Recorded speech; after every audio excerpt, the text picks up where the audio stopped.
नाजरीन अस्सलाम वालेकुम। ड्रामा सीरियल दीवानगी की अगली किस्त में आप देखेंगे कि सुल्तान हारून की वेडिंग एनिवर्सरी ख़राब करना चाहता है, इसलिए वो हारून को घर नहीं जाने देगा और वहाँ नगीन इसका इंतज़ार करती रह जाएगी। सुल्तान का इवेंट ख़त्म होने के बाद रात गए जब हारून वापस घर पहुंचेगा तो नगीन गुस्से में हारून का इंतज़ार कर रही होगी। हारून नगीन के गुस्से पर माजरत करता है और नगीन का मूड ठीक करने के लिए कहता है कि मैंने तुम्हारे लिए एक गिफ्ट खरीदा है। हारून अपनी पॉकेट्स में कुछ ढूंढना शुरू कर देता है और कहता है कि मैंने तुम्हारे लिए एक रिंग ली थी, यहीं पॉकेट में थी, लगता है कहीं गिर गई है, पता नहीं कहाँ चली गई, लगता है कि गिर गई है। नगीन की आंखों में आंसू हैं। वो हारून से कहती है क्या हुआ, रिंग कहाँ गायब हो गई। हारून बार बार अपनी जेबें चेक करता है। नगीन तंजिया अंदाज में कहती है कहीं गलती से रमशा को तो नहीं पहना दी। नगीन की बात सुनकर हारून हैरत में मुब्तला हो जाता है और नगीन को गुस्से की नज़र से देखता है और कहता है कि मैं ये अंगूठी रमशा को क्यों पहनाने लगा। लेकिन असल बात तो ये है कि वो अंगूठी रमशा के पास ही है। इतनी बड़ी डब्बी गिरते हुए हारून को पता ही नहीं चला कि जेब से कुछ गिरा है और रमशा भी ऐसी कि वो अंगूठी संभाल कर अपने पास रख लेती है और वक्त आने पर नगीन को दिखाकर जलाएगी कि ये अंगूठी हारून ने उसे दी है।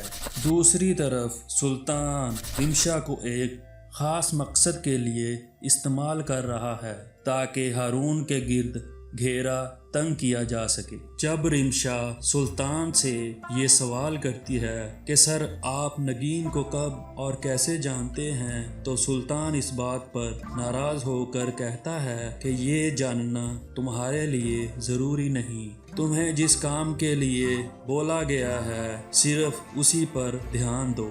जबकि उधर सुल्तान अपने दोस्त की इंगेजमेंट का फंक्शन भी रख चुका है। नगीन मुखालफत के बावजूद भी इस फंक्शन को अटेंड करने पर मजबूर है और तैयार होकर बहुत खूबसूरत भी लग रही है।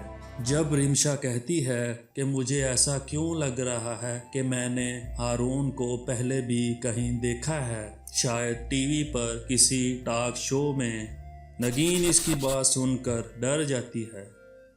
इंगेजमेंट का फंक्शन धूमधाम से इख्तिताम पजीर होता है, लेकिन अब रिमशा का मकसद नगीन को हारून के खिलाफ बदजन करना है।